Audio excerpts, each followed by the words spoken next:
오늘 말씀 제목은 증거 불충분이라는 제목으로 하나님 말씀 전하도록 하겠습니다. 어느 날 여러분들의 집에 경찰이 들이닥쳤다고 한번 가정해 보겠습니다. 그리고 여러분들을 그리스도인이라는 죄명으로 체포를 합니다. 여러분들이 예수 믿는 사람이라는 이유로 체포가 되어서 재판정에 서게 된 것입니다.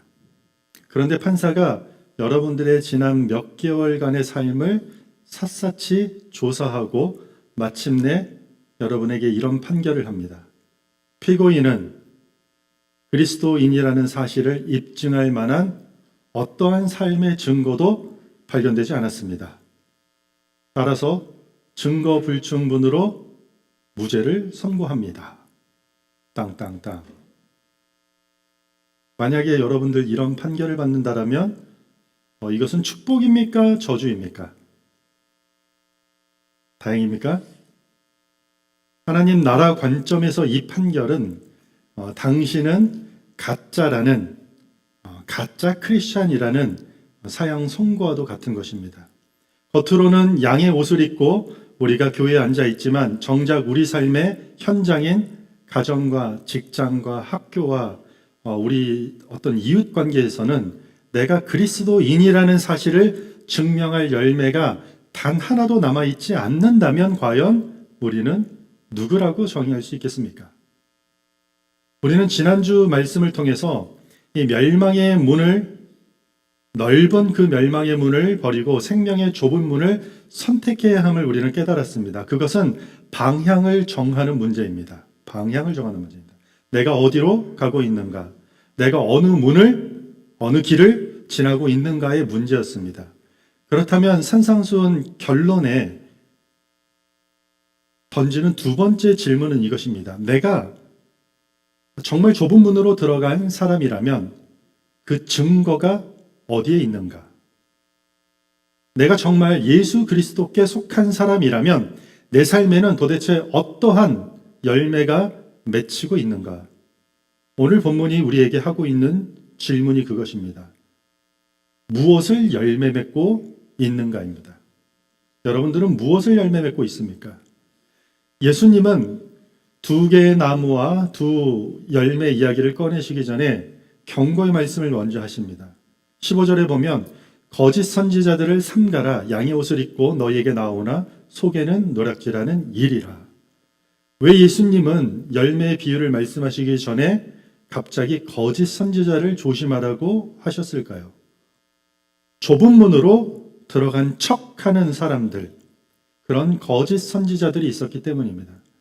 당시 사람들의 눈에 가장 좁은 문으로 들어간 것처럼 보이는 바리새인들과 서기관들, 그들은 성경을 매우 잘 알았고 날마다 금식했고 기도에도 열심히 했습니다.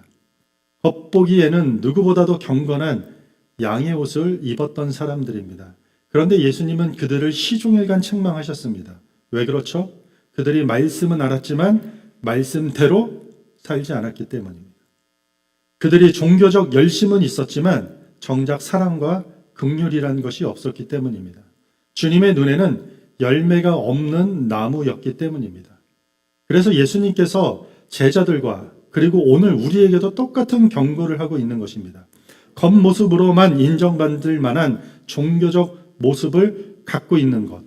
그러니까 단지 나는 꽤나 괜찮은 사람으로 포장할 수 있는 옷을 입을 수 있다는 것입니다. 문제는 내면의 변화 없이. 겉으로 보기에 부드럽고 경건해 보일 수 있습니다. 겉으로 보기에는 얼마든지 신앙심 좋아 보일 수 있습니다. 사람들에게 인정받을 만한 종교적 모습을 우리는 얼마든지 흉내낼 수 있고 연출할 수 있습니다. 겉으로는 양처럼 보이지만 그 속에는 뭐라고 하죠? 오늘 본문에 노략질하는 이리가 있을 수 있다는 것이에요. 겉으로는 신앙의 언어를 사용하지만 속으로는 여전히 자기 욕망과 자기 뜻을 붙들고 살아가는 사람들이 많다는 뜻입니다. 겉으로는 십자가를 말하지만 실제로는 십자가 없는 형통의 삶만 원하는 삶들이 있다는 것이죠. 회개가 없는 은혜를 강구하고 순종이 없는 믿음을 고집할 수 있습니다. 우리도 양의 옷을 입을 수 있습니다. 종교적인 말, 교회 몇 년만 다니면요, 배울 수 있습니다. 아, 이렇게 신앙생활하면 참 경건해 보이고 거룩해 보이는구나. 그런 분위기 누구나 다 연출할 수 있습니다. 그러나 그런 옷으로 우리의 존재 자체를 바꿀 수는 없는 것입니다. 그렇다면 진짜와 가짜를 오늘 성경에는 어떻게 분별할 수 있다고 이야기하나요? 16절에 그들의 열매로 그들을 알지니. 20절에 뭐라고 하죠? 이러므로 그들의 열매로 그들을 알리라. 그들의 열매로 그들을 알리라. 같은 말씀을 두 번이나 반복해서 이야기하고 있습니다. 어쩌면 이것이 오늘 본문의 가장 큰 핵심입니다. 분별의 기준은 어떤 말솜씨나 종교적인 분위기나 사람들 보기에 칭송받을 만한 어떤 외적인 형태의 모습이 아니라 주님이 말씀하시는 이 기준은 하나예요, 하나. 열매. 그들의 열매로 그들이 양의 탈을 쓴 이리인지 좋은 나무인지 나쁜 나무인지 알 수 있다는 것이에요. 그들이 맺는 삶의 열매로. 열매는 당연히 나무의 정체성을 드러냅니다. 잎사귀는 무성할 수 있겠죠. 꽃은 아름다울 수 있습니다. 겉으로 보이는 모습은 사람의 눈을 속일 수는 있겠죠. 그러나 중요한 건 시간이 지나면 점점 시간이 지나면 나무는 결국 자기만의 열매를 맺게 됩니다. 그리고 그 열매가 그 나무가 어떤 나무인지를 확실하게 보여주고 드러내는 것입니다. 이것은 우리의 신앙이 동일하다는 이야기입니다. 신앙 용어 흉내낼 수 있죠, 여러분들. 거룩한 인상 심어줄 수 있습니다. 교회 안에서의 모습도 어느 정도 조절할 수 있습니다. 그러나 시간이 지나면서 우리가 삶에 어떤 갈등이 생기고 손해보는 삶 앞에 우리가 직면하게 되고 누군가 나의 불편한 것들을 건드리는 상황에 맞닥뜨리게 되면 내가 진짜 무엇을 붙들고 있는 사람인지 반드시 드러납니다. 그 열매가 반드시 드러납니다. 열매는요, 우리가 삶에 맺어내고 있는 이 열매는 우리 영혼의 정확한 증거입니다. 우리가 맺어내고 있는 것이 증거라는 것이요. 내가 무엇을 믿는가라고 말하는 것이 아니라 내가 실제로 무엇을 맺고 있는가가 내 삶의 상태를 증명하기 때문이에요. 말하는 것 여러분들 중요하죠. 그러나 그것은 얼마든지 속이고 보여줄 수는 있습니다. 더 중요한 건 실제로 내가 무엇을 맺고 어떤 열매를 이번 주에, 지난달에, 지난 한 해 동안 내 삶에 30년, 40년, 50년, 60년 어떤 삶의 열매를 맺고 있는가가 내 삶의 실제 상태를 증거로 드러내고 있다는 것이죠. 물론 조심할 것이 여기서 하나 있습니다. 우리가 한 번 실수했다고 해서, 우리가 한 번 넘어졌다고 해서 곧바로 너는 못된 나무야 라고 정죄하는 이야기가 아니에요. 그리스도인들도 넘어질 수 있습니다. 우리도 부족한 성정을 가지고 있기 때문에 분노할 수 있고 상처 줄 수 있고 연약함 때문에 실수하고 후회할 일도 우리는 할 수 있습니다. 그러나 중요한 차이가 하나 있습니다. 하나님을 알지 못하는 사람들이죠. 예배하지 않고 하나님을 거부하는 사람들은요, 나쁜 열매를 맺는 것을 당연하게 여기고 회개라는 것을 하지 않습니다. 자기가 지은 일들에 대해서 늘 합리화를 합니다. 이유가 있습니다. 다른 사람을 욕하고 흉보고 탓하는 것에 있어서 전혀 개의치 않습니다. 그 사람이 잘못했으니까. 반복되는 분노와 시기, 교만과 탐욕을 그렇게 대수롭게 여기지 않습니다. 누가요? 하나님 알지 못하고 하나님을 거부하는 사람들은요. 그러나 하나님 앞에 서는 사람들, 그리스도인들은요, 자신의 나쁜 열매 앞에서 아파하는 게 일반적입니다. 주님, 제 안에 아직 이런 나쁜 것들이 남아 있습니다. 하나님, 저를 불쌍히 여겨주세요. 하나님, 저의 이 부분을 고쳐주세요. 이렇게 회개하면서 주님께 나아갑니다. 그래서 여러분들 매주 성실하게 예배자의 자리에 우리가 선다라는 것은요, 엄청난 삶의 방향을 바꾸게 되는 신앙의 최전방의 자리가 된다라고 해도 절대 과언이 아닙니다. 예배하는 사람과 예배하지 않는 사람, 이러한 두 사람의 차이를 가볍게 여기면 안 됩니다. 겉으로 보기에는 지금 당장에 큰 차이가 없어 보일 수도 있습니다. 교회 다니는 저 사람이나 안 다니는 저 사람이나 별 차이가 없어 보일 수도 있어요, 당장은. 믿는 사람도 실수하고요. 믿지 않는 사람이 오히려 착한 일을 할 수도 있습니다. 믿는 사람들이 오히려 넘어져서 잘못된 길로 갈 때도 있지만 믿지 않는 사람들이 오히려 좋은 말로 격려하고 위로할 때도 있다라는 것이에요. 이렇게 겉으로 보이기에 당장은 비슷해 보일 수 있습니다. 그러나 중요한 건 시간이 지나면 그 차이가 명백하게 드러납니다. 세월이 지나면 전혀 다른 차원의 열매를 맺기 때문입니다. 하나님 앞에 예배하는 사람과 하나님과 상관없는 삶을 사는 사람들의 갭은 너무 큽니다. 세월이 지날수록 근본적으로 다른 열매를 맺고 살게 되기 때문입니다.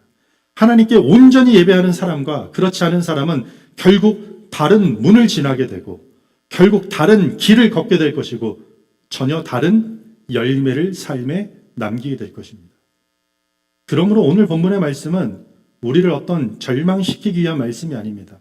우리를 정직하게 깨우기 위한 말씀이라고 할 수 있는 것이죠. 우리의 열매를 보고 내가 정말 좁은 문과 좁은 길을 걷고 있는지 점검할 수 있는 주님의 은혜의 경고의 메시지라고 할 수 있는 것입니다. 예수님께서는 아주 자연스러운 자연의 원리를 통해 이 영적 진리를 다시 한번 설명하십니다. 16절입니다.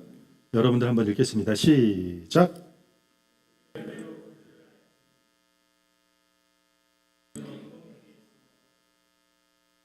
여러분들 가시나무에서 포도를 따겠습니까? 아니죠. 엉겅퀴 나무에서 무화과 나무를 열매를 따겠습니까?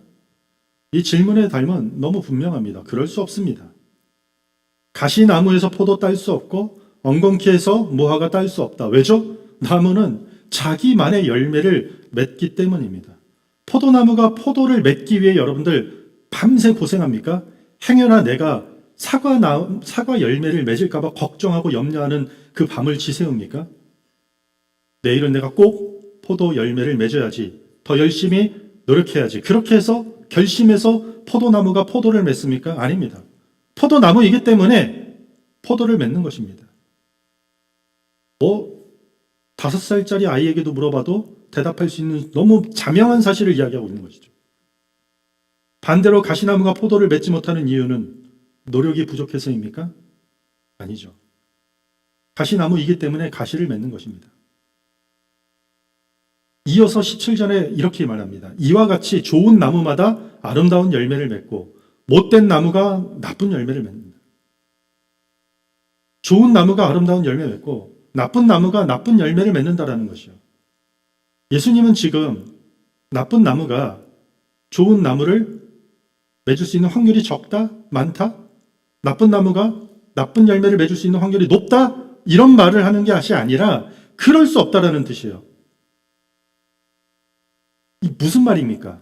우리가 어떤 열매를 맺느냐라는 것은 지금 단순히 우리가 어떠한 행동의 문제를 이야기하는 것이 아니에요. 그 사람이 어떤 나무인지를 보여주는 증거의 문제예요. 오늘 본문은 그 증거가 무엇인지를 이야기하고 있는 것이에요. 매우 중요한 영적 진리예요. 내가 어떤 사람인가가 내가 무엇을 맺는가를 결정한다는 것이에요. 내가 정말 그리스도 안에 속한 사람인지 아니면 종교적인 옷만 입고 있는 사람인지가 결국 삶의 예배로, 삶의 열매로 드러난다는 뜻이죠. 그러므로 단순히 내가 무엇을 하고 있는가라는 생각에만 멈추면 안 돼요. 진짜 신앙은요. 어디로 가야 되죠? 나는 어떤 열매를 맺고 있는가? 내가 생산해내는 삶의 결과물들은 도대체 무엇인가? 내 삶의 열매가 과연 내가 좁은 문에 서 있다라는 사실을 증명하고 있는가? 아니면 양의 옷을 입고 있지만 실제 삶에서는 다른 열매가 맺히고 있는가? 확인하고 점검할 필요가 있습니다. 그러므로 하나님 나라의 백성이라는 말은요, 좋은 열매를 맺기 위해 힘쓰고 애쓰는 그런 나무가 아니라 좋은 열매를 맺을 수밖에 없는 좋은 나무가 된 사람들이죠.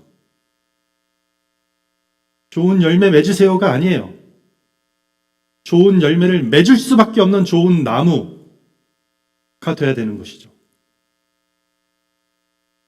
그렇다면 우리가 맺는 열매는 어떤 것들이 있을까요? 도대체 뭐가 좋은 열매고 뭐가 좋은 나쁜 열매일까요? 갈라디아서 5장에 가면 이 두 종류의 열매를 매우 분명하게 보여주고 있습니다. 5장 19절과 21절에 보면 육체의 일, 그러니까 나쁜 열매를 말하는 것입니다.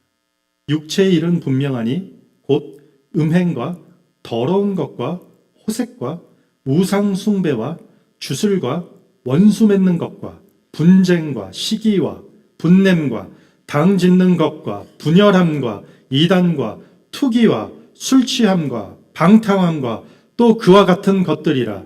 전에 너희에게 경계한 것 같이 경계하노니 이런 일을 하는 자들은 하나님 나라를 유업으로 받지 못할 것이요.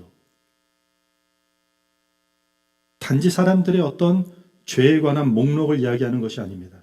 이것은 하나님 없이 자기 욕망을 따라 살아가는 인간 안에서 자연스럽게 맺어질 수밖에 없는 열매예요. 자기 중심적인 삶으로 살면은 이러한 열매가요, 노력하지 않아도 그냥 자동으로 맺어지는 것이죠. 이건 성령의 다스림이 아니라 육체의 욕망에 끌려갈 때, 그냥 자기 마음대로, 편한 대로, 하고 싶은 대로 사는 사람들에게 나타나는 결과인 것이죠. 반대로 좋은 열매, 갈라디아서 5장에서는 이것을 성령의 열매라고 합니다.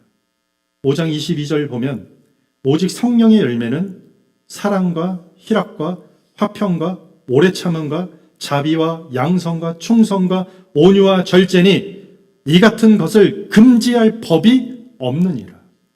이렇게 좋은 열매를 막을 수 있는 법이 존재하지 않는다는 것이에요. 이 열매는 잘 생각해서 보세요. 눈에 보이는 어떤 결과나 사이즈나 넘버가 아니에요. 성령의 열매는 성공이 아니라 성품이에요. 이건 9가지 전부 다 성품이에요. 성공의 결과가 아니라 성품의 결과인 것이에요. 우리는 너무 성공주의에 빠져서 어떤 성공의 결과가 좋은 열매를 맺는 것이라는 아주 잘못된 착각을 할 때가 있죠. 눈에 보이는 잎은 무성하고. 그런데 뭐죠? 전부 다 성공의 결과가 아니라 성품에 대한 결과예요. 그리스도인의 업적을 이야기하는 것이 아니에요. 내가 스스로 만들어내는 어떤 인격의 장식품을 말하는 게 아니에요. 인격적인 수양으로 이것이 완성된다 아니에요. 성령의 열매, 원어로 직역하면요, 성령이 맺으시는 열매라는 뜻이에요. 이게 정확한 번역이에요. 성령께서 맺으시는 열매가 이렇다라는 이야기죠. 성령께서 내 안에 거하시고 나를 다스리시고 하나님께서 나를 빚어가실 때 맺히는 자연스러운 성령의 열매라는 이야기죠. 이 열매들을 우리 삶이 어디에 속해져 있는지 보여주는 가장 명확한 증거입니다. 가장 명확한 증거가 돼요. 사랑, 희락, 화평, 오래 참음, 자비, 양성, 충성, 온유, 절제, 성령께서 우리 안에서 예수님의 성품을 빚어가시는 증거가 이런 것입니다. 이런 열매가 우리 삶에 맺히기 시작할 때 세상은 우리를 통해 하나님 나라의 흔적을 보게 되는 것이죠. 열매는요, 특별한 순간에만 우리의 열매가 드러나는 것이 아닙니다. 열매는 우리의 일상 속에서도 드러납니다. 예배의 자리에서만 드러나는 것이 아니라 예배 후에도 드러납니다. 사람들에게 보이는 자리에서만 드러나는 것이 아니라 아무도 나를 보지 않는 자리에서도 그 열매는 드러납니다. 한번 생각해 보세요. 교회, 가정, 직장, 그 자리가 우리가 열매가 드러나는 현장이에요. 우리의 말 한마디에서 어떤 열매를 맺고 사는지 드러난다라는 것이요. 불편한 상황에 반응해서, 손해 볼 때 내가 어떤 선택을 하느냐에서, 돈을 쓰는 방식에서, 내가 시간을 사용하는 목적 속에서 드러난다라는 것이요. 내가 좋은 열매를 맺고 있는 것인지 그 증거가 드러난다는 것이죠. 예배 마치고 여러분들 집에 돌아간 그 자리에서 우리의 열매가 드러나는 것입니다. 내일 월요일부터 또 한 주간의 삶 속에 그 열매가 증거로 드러나는 것이요. 분노인지 오래 참음인지, 시기인지 자비인지, 충동인지 아니면 절제인지 우리의 열매가 드러나는 것입니다. 여러분들은 무엇을 열매로 맺고 있습니까? 지난 한 주, 2026년 한 해, 지난 몇 년간 여러분들은 무엇을, 어떤 열매를 맺어내고 있습니까? 이것은 우리를 부끄럽게 하는 질문이 아니라 우리를 살리기 위한 질문입니다. 하나님은 우리가 스스로를 속이면서 살기 원하지 않으세요. 우리가 정직하게 우리 자신의 열매를 보고 그것이 나쁜 열매인 것을 확인하면 다시 주님께 돌아오기를 원하시기 때문입니다. 예수님께서는 이 비유의 끝에 매우 무거운 말씀을 하십니다. 19절입니다. 같이 읽겠습니다. 시작. 아름다운 열매를 맺지 아니하는 나무마다 찍혀 불에 던져지느니라. 아까 갈라디아서 5장에서도 뭐라고 이야기했죠? 이런 일을 하는 자들은 하나님 나라를 유업으로 받지 못할 것이요. 아름다운 열매를 맺지 아니하는 나무마다 찍혀 불에 던져지느니라. 결코 가벼운 경고가 아닙니다. 예수님께서는 우리의 신앙을 무조건적으로 지금 하는 게 다 옳다고 격려만 하시는 분이 아니죠. 넓은 길을 걸어가면서도 많은 사람들이 가는 길이니까 그 길이 안전하다고 착각하는 사람들을 깨우기 위해서 말씀하고 계시는 것입니다.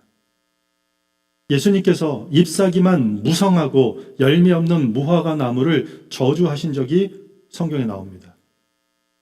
왜 저주하셨습니까? 겉으로는 풍성해 보였지만 실제로는 아무 열매도 없었기 때문입니다. 잎사귀는 있었지만 열매는 없었기 때문입니다. 겉모습은 있었지만 생명의 증거는 찾아볼 수 없었기 때문에 그렇습니다. 하나님은 우리의 풍성한 잎사귀를 관심 가지시고 세지 않으신다는 것이요. 하나님은 우리가 얼마나 종교적으로 화려해 보여지는지 관심이 없습니다. 하나님은 열매를 보십니다. 열매. 참된 생명의 증거를 찾고 있습니다. 인간의 힘으로 맺어낼 수 없는 성령께서 함께 하셔야만 비로소 자연스럽게 맺어낼 수밖에 없는 그 열매를 하나님께서 기대하고 계시고 바라보고 계신다는 것입니다. 그러므로 우리는 이러한 경고 앞에서 우리는 핑계하지 말고 우리 자신의 열매를 정확하게 들여다볼 필요가 있습니다. 어느 나라에서 국가를 대표하는 한 대사를 다른 국가로 파견했다고 한번 생각해 보세요. 그 대사는 자기 나라를 대표하는 사람입니다. 그래서 대사는 자기 마음대로 말하거나 행동할 수 없습니다. 그의 말 한마디, 행동 하나, 만나는 사람, 사용하는 돈, 공식 석상에서의 태도까지 모두 자기 나라의 이름과 관련되어 있습니다. 그런데 어느 날 문제가 생겼습니다. 그 대사가 파견된 국가에서 자기 나라의 뜻과 전혀 상관없는 말을 계속하고 국익이 아니라 자기 개인의 이익만을 위해서 행동하고 그리고 결국 본국 나라의 명예를 훼손하는 일을 반복한 것입니다. 결국 본국에서 조사가 시작되었고 이렇게 묻습니다. 당신은 정말 우리나라를 대표하는 대사로 살고 있습니까? 당신의 말과 행동 속에 우리나라의 가치와 품격이 드러나고 있습니까? 조사 결과 이 사람은 우리나라의 대사라는 이름만 가지고 있었을 뿐 실제 삶에서는 본국을 대표하는 증거가 매우 부족합니다. 말과 행동 속에서조차 본국의 뜻도 본국의 가치도 우리나라의 품격도 전혀 발견되지 않았습니다. 증거 불충분입니다. 대사의 이름은 있었지만 대사다운 증거가 하나도 없었던 것입니다. 우리도 마찬가지입니다. 우리는 하나님 나라의 백성으로 이 땅에 보냄받은 사람들입니다. 우리는 이 땅에 살지만 이 땅에 속한 사람처럼만 살아서도 안 됩니다. 우리의 말과 우리의 행동과 교회와 가정과 직장 속에서의 나의 모습과 태도, 사람을 대하는 나의 방식, 돈과 시간을 사용하는 방식 속에서 우리가 어느 나라에 속한 사람인지가 드러나게 될 것입니다. 반드시 드러납니다. 그건 둘 중 하나입니다. 나쁜 열매인가, 좋은 열매인가. 그런데 우리 삶에서 하나님 나라의 가치가 전혀 보이지 않는다면 어떻겠습니까? 이 땅에서 우리의 삶이 사랑과 긍휼, 정직과 절제의 열매는 전혀 없고 하나님 나라 백성이라는 이름은 크리스찬이라는 명찰은 달고 있는데 하나님 나라의 백성다운 증거가 불충분하다면 여러분들 어떻겠습니까? 예수님께서 우리 각 사람에게 지금 묻고 계십니다. 당신의 삶은 지금 무엇을 맺고 있으며 무엇을 증명하고 있습니까? 열매는 반드시 맺어야 되는 조건이 아니라 증거입니다. 그가 누구인지 드러내는 확실한 증거입니다. 좋은 열매 많이 맺어야 구원받는다는 뜻 전혀 아닙니다. 그러나 정말 좁은 문, 정말로 좁은 길을 들어선 사람이라면, 정말 내가 그리스도께 속한 사람이라면 그 삶에는 반드시 증거가 드러난다라는 것입니다. 양의 옷은 입을 수 있습니다. 우리는 너무 쉽게 종교적인 말도 배울 수 있습니다. 저 같은 목사들 얼마나 그런 말들과 그런 연출이 몸에 배어 있겠습니까? 어릴 때부터 교회에서 자랐고 오랜 세월 사역을 하다 보면 그냥 건들면 AI처럼 기계적으로 나오는 어떤 타성에 젖은 종교적인 언행,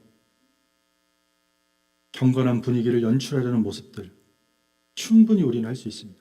그러나 열매는 거짓말을 하지 못합니다.